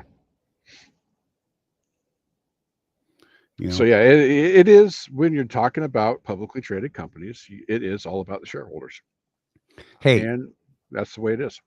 So I think we've murdered this about as much as we can right now. Jeff, right? Um, Dawn is rolling her eyes at me right now. I know. Okay, real quick. Blackbeard said that's what I meant. Swift has to look out for their shareholders first before anything else. Yeah. Jeff went live this week in the private community, in the Road Warrior Entrepreneurs private community, and we were laying out. He was laying out. I was in the chat. Whatever. You were driving. Rosie was in the chat. Yeah. Was laying out what our plan is moving forward with that private community. Yes, it's going to cost money. Look, you don't want to pay, don't pay, don't go. I don't know what to tell you. Just stop. Those people that are going to say, oh my God, you're charging now. Look, I get it. You're not my customer. You're not the person that wants the help. That's fine. Okay, so let's move past those people. But what we're working on right now, we did a class at the beginning of the year on setting goals and planning a little bit. It was our plan to do one every month. And we realized the amount of work that had to go into that, with shooting it, with scripting it, the whole 9 yards, and being on the right message, and then going back and editing it, producing it, getting it posted and up and all that. It's more work than Jeff and I can do. Why? Because we're driving trucks. That's right. We have to drive a truck, right? And this is number one for us right now. It's just real. So what we've decided to do, and Jeff and his coach actually came up with this, we're going to do what's called regular training. So once a week, Jeff and I, one of us at least once a week is going to be getting on there. Our next training package that we're going to be building is on building a business plan and how to implement that business plan. So once a week, at least one of us will get on there, and we're going to start chipping away at that class until we knock that one out. In that community, you can ask questions like you would in the private Facebook group, but only guess what? You don't have to be a Swift contractor to be in it. Things like that. You're going to be around like-minded people that want to be in business and do better with their business. Yep. We're building a safety program so that you can say, hey, I've got my own safety program that I follow, things like that. So it's not just saying, we're not just saying, hey, give us your money and we're not going to do anything. We're going to be producing these things. It's just going to be in a slightly different format, and if I have to do a class, after I finish my last store for the day, maybe I'll do that. Maybe I won't be. I prefer to do video and audio stuff here at the house because of the equipment that I have here. So that's why I choose to do this. That's why I set my schedule up that way. I'm more comfortable here doing this type of thing here. And it's because of the quality that I want to produce. Quality costs a lot of money and time. So we're going to stop worrying quite so much about the quality or the aesthetics, the prettiness of it, and just get it out.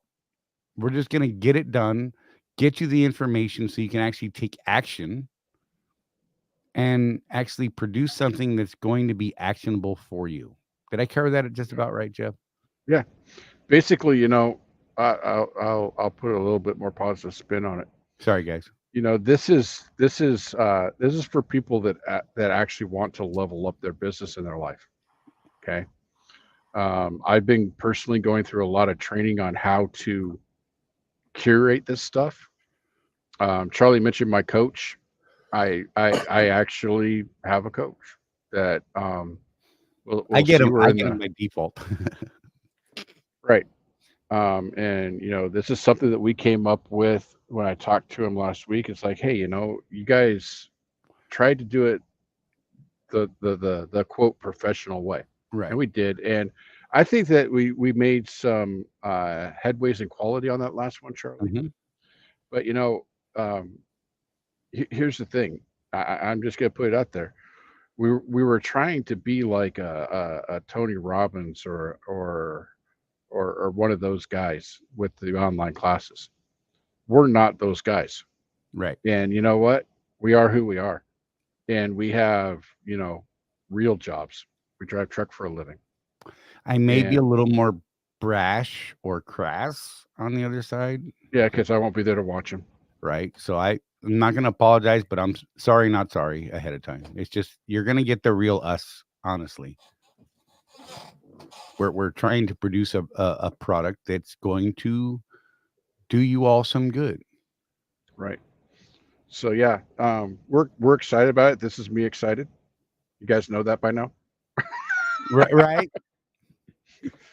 I cracked a smile. Is that good enough, Charlie? That's awesome, bro. So we're gonna relaunch in the next few weeks. Again, because we drive truck as our primary business. I'm not gonna do a Swift and give you a date. One of the things that's gonna happen if you've already joined the network and you're one of our what we call founding members, how it's gonna go is just how it's gonna look is just like I did yesterday. Okay, I'm gonna send out a message and say, hey, it's looking like I can shut down by 5:30 Central Time. I plan on being live at that time, so be ready. And then throughout the day, I give you updates. Okay, it's looking good. We're still looking at 5:30 because things can happen. And then in the end, within 2 hours of the actual event, I'll confirm, and then I'll be on at that time. And you work with us, we'll work with you, and everybody's going to profit. So again, if you truly want to level up, that's what we're really offering is the education to actually take your business to the next level. And part of that is this group coaching type of deal that we're building now. Eventually we're going to be branching out if it's something you want more personalized one-on-one type coaching. We're going to start building that for you, but we've got to get to a point where we can afford to do that. Yep. I mean, that's just reality. Time and money, it's just real. It's life. So don't try not to be discouraged. This has been a huge long learning process for both of us. It's been a lot of work, and it's been a lot of frustration for us and for people who actually paid money to be a part of the group. And those people know the deal that they have now. I hope made it very clear to them what they get from this point on. And those of you who join afterwards, I think that the value is going to be there for you in the future. And from this point moving on, I think that you're going to enjoy what we're doing. And here's another thing is if you don't enjoy what we're doing and maybe we're not meeting your needs, you need to communicate that. Don't just tune out. Yeah. I mean, look, 10 years beating the load board drum. We had this pseudo load board, but we've gotten something. You know what I mean? I kept going after the same people, the people that can make changes. Unfortunately, it's a huge corporation that takes 90,000 people to fix things. Yep. Go ahead. Chris Hamilton, how do you see the load board and how do we sign up for your classes? So the load board, if you go to the portal tomorrow morning on the 3rd, let's hope there should be a link. It's web-based. If you're eligible. It's web-based. They'll give you instructions on how to log in. If you're not eligible, you will see a pop-up saying you're not eligible and why. That's what they're saying. We'll see how well that works. Yeah. And for the classes, if you just have a little more patience with us, we're going to do an actual launch for that and promos and all sorts of stuff that has weird lingo to it that we almost kind of sort of understand at this point. Right. But look for that. Our primary marketing, I guess you could call it, for that is going to be through the social media. So Facebook, YouTube. And we'll let you guys know here as well. All the stuff. And yeah.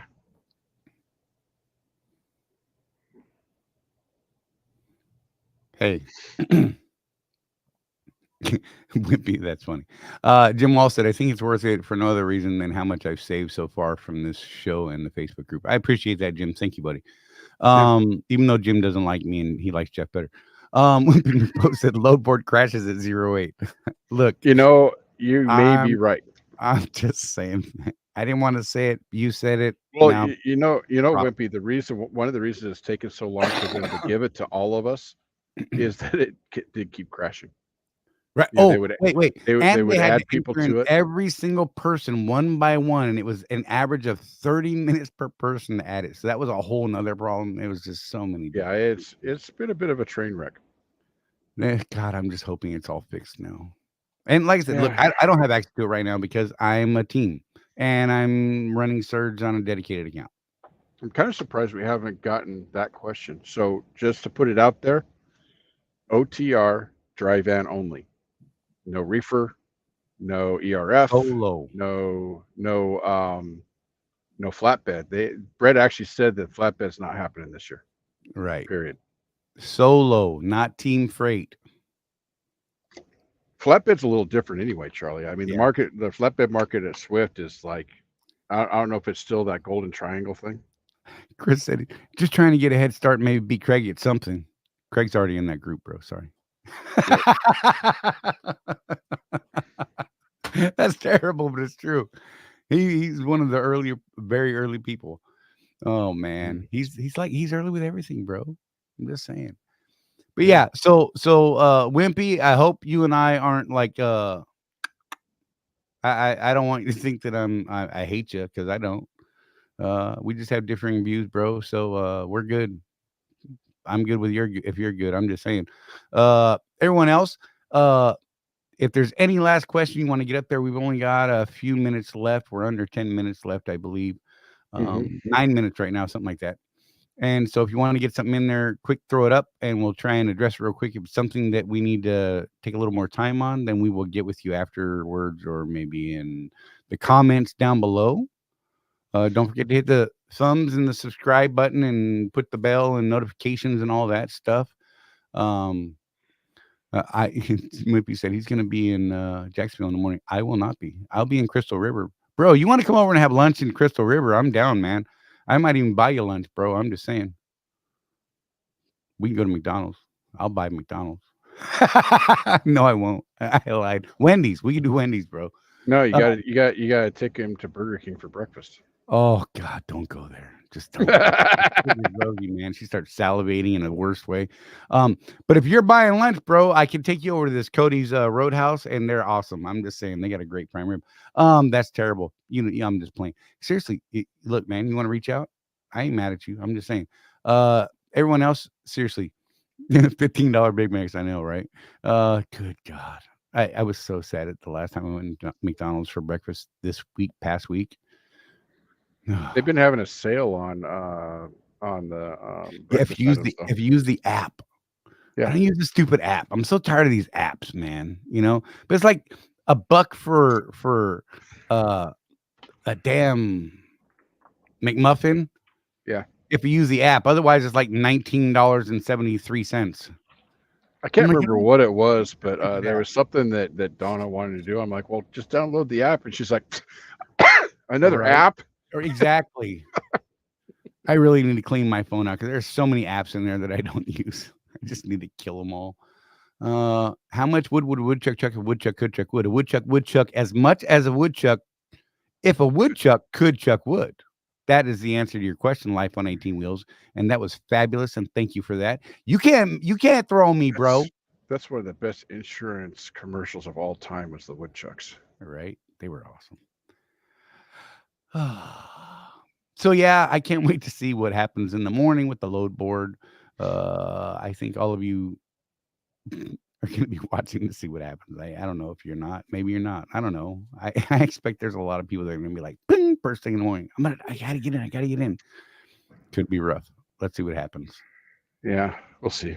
I don't know. Maybe they won't just throw a master switch and it'll say maybe step delay it as it populates people. I don't know. Well, the suggestion I had for them actually was add people the way they added the 100 people that are on now. Email invite batches of 10 or something, you know? How much wood would a woodchuck chuck if a woodchuck could chuck wood? A woodchuck would chuck as much as a woodchuck if a woodchuck could chuck wood. What? What are you talking about, bro? I'm not going back and listening to it again. Nobody wants to hear me do it. They didn't want to hear me do it. That's going to be a short. Oh, crap. Donna says she's working on one where I'm singing, and I'm like, that is not okay for the world. Poor people. I'm sorry. But whatever. It could be funny. You know, when I was in Michelle Cantrell's office a few days ago, she actually sat me down and said, look, you cannot let Charley out by himself ever again. Right? It's fun. I do enjoy it. I'm just saying. So I'm not seeing anything $50 on it getting delayed. I am not taking that action. I'm not taking that at all either. I've got Hollywood eyes because of the way the sun is right now. Oh, like they're Dracula. so dreamy. So dreamy. Oh, wait. Yeah. Old man, you kids and your apps. Absolutely, Mike. I'm so tired of these apps. Yeah, well, I remember when apps meant appetizer. Right? That's how old I am. Okay, so this is Jeff's brain is broken because the number sign. I'm gonna type it and I'm gonna put it on the screen. The number sign or the pound sign, right? I in the live video Jeff did yesterday, it was funny. I'm like, hey, put up number 1 if you dig what we're talking about. And Jeff read that and said, put up a #1. And bro, I meant to say something. You should have seen my head just go, oh, damn it. I mean, computers. Welcome to the 21st century, Charley. Says the guy that has a hard time writing a website. Right. All right, guys. Jeff, you got anything else you want to throw out there, brother? Well, just be safe out there. Winter's almost over, but I've seen reports in the Northwest that it's still snowing in the mountains up there. All right. Be careful. The guys were chaining up last week again for Donner. Jeff, did you get Chris's backpack from Michelle? No. Yep. Saw that one coming. Be careful out there, you guys. Remember, there's no one out here but us. There's no one out here looking after us but us. Jeff is saying that better than I am now. I've noticed he's stealing that from me, and I like it. I give you credit, though. I know, bro. You're good. I'm just playing. But yeah, nobody's out here looking after us but us. You guys take care of each other. Stay healthy, stay safe. We'll see you here next Tuesday at 6 p.m. Eastern time, right here. Contractors Corner. Road Warrior Entrepreneurs. I can't talk. My mouth is broken. Unite, yo. We're out here together trying to do this thing. And we will see you here next week. Hey, check out the podcast. Go to podwheels.com. Check out the podcast. Seriously. We got a good one up this week with Tony talking about insurance. I know it's insurance, but I think you'll enjoy the episode. There's a couple more coming. The next one won't be out till the 16th of April. Sorry for the delay. Technical producer stuff that has to happen. We will see you guys here next week at 6 p.m.